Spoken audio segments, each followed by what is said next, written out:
just like them.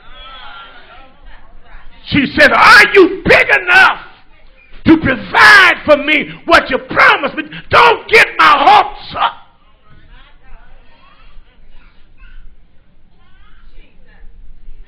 Only problem is she had not distinguished between the water the Lord could give her and the water that she would give him. She thought they were both one and the same. She thought he was talking about giving her water from that well. You see, we may say that I would never ask God that question, but she you know, she does not know who God is. She doesn't know she's talking to God in the flesh. And then again, you know, we ask him the same kind of questions about healing, financial deliverance. God, are you big enough to get me out of this? You may not ask it out loud, but in the privacy of your own praying ground, when can't nobody hear you, God, I'm just wondering, can you get this off me? You just asking him about his bigness. I read that you can heal, but I want to know, are you big enough to provide what you promised you could give me? We want to know if God's big enough. Does he have the resources that we need? Want to know, hey, you know, I've heard that you are Jehovah Jireh, but are you really him? And before the Lord could answer that question, the woman asked him one more thing. She says, are you bigger than what I believe now?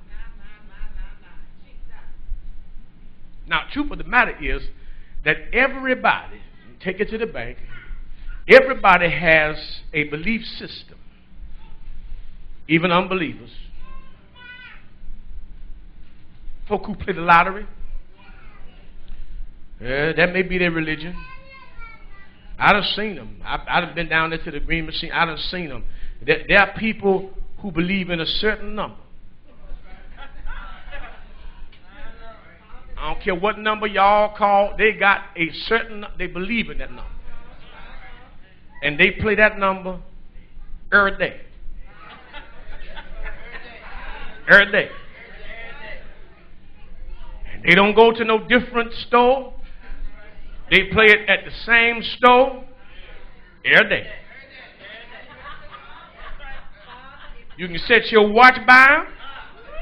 They come in every day at the same time and play the same number. That means that they play it religiously.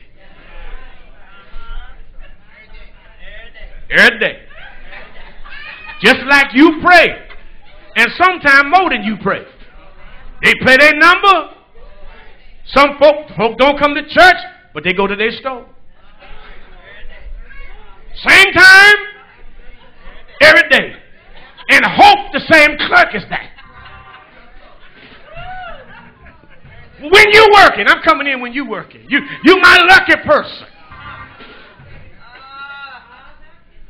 Everybody got a belief system. Because this woman did not know and did not believe that the God of all creation was big enough to handle her and include her, she worshiped one of his created beings. She worshiped Moses. And her place of worship, her church, was the well that Jacob gave to his son Joseph. Actually, the well was given by God. She worshiped something that was not big enough to handle her with all of her problems and insecurities.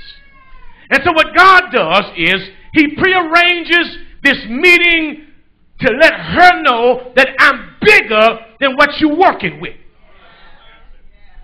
I'm bigger than your denomination. I'm bigger than your religious configuration. I'm bigger than your family circle. I'm bigger than all the stuff you've heard about me. I'm bigger than that.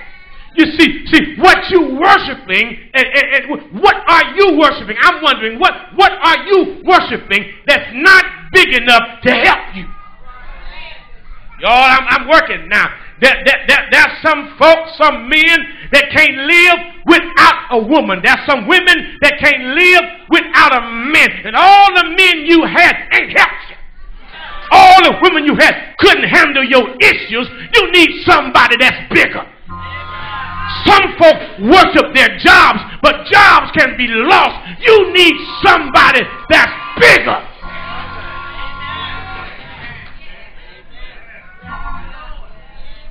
This woman asked the question, are you greater than our father Jacob that gave us the well?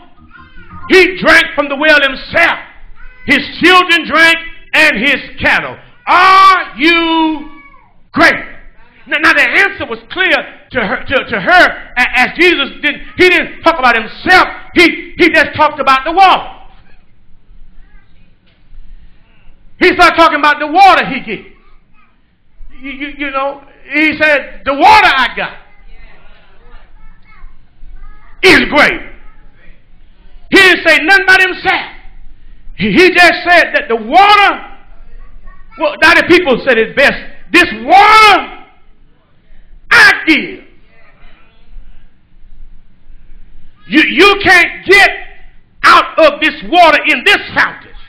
You can stay here day and night, come back tomorrow, drink every day, same time of the day. You can't get from this well what you can get from the water I give.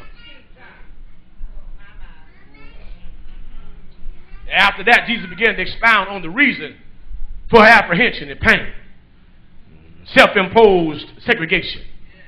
He said more or less, you cut yourself off because you cut covenant with too many covenant breakers. Those who are supposed to represent me and my people have been bad examples. They made me look smaller than I am. Whenever we misrepresent the Father, we make the Father look much smaller than he really is. They avoided Samaria. God wasn't. God's the God of the whole earth. He's the God of Samaritan territory too. Whenever we are supposed to be the covering and we fail to cover, we make God look like he's not big enough to cover us with all of our issues. So Jesus called a meeting to straighten some stuff out that was going on in this sister's head. He wanted to straighten out her theology. Can I get a witness here? He called this meeting to move the woman from being a false worshiper, worrying about where to go to church,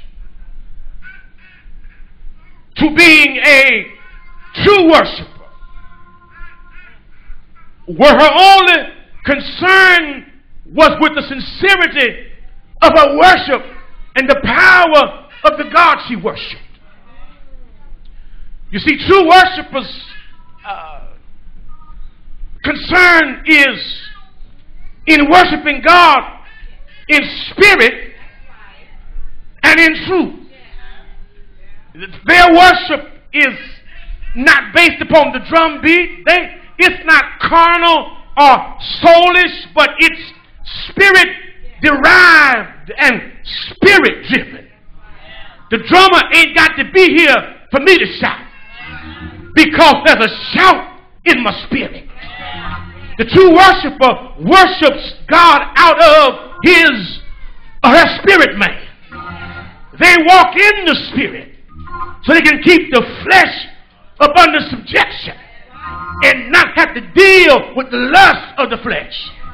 This is who the Father is seeking to give a drink of water. And that's why Christ was here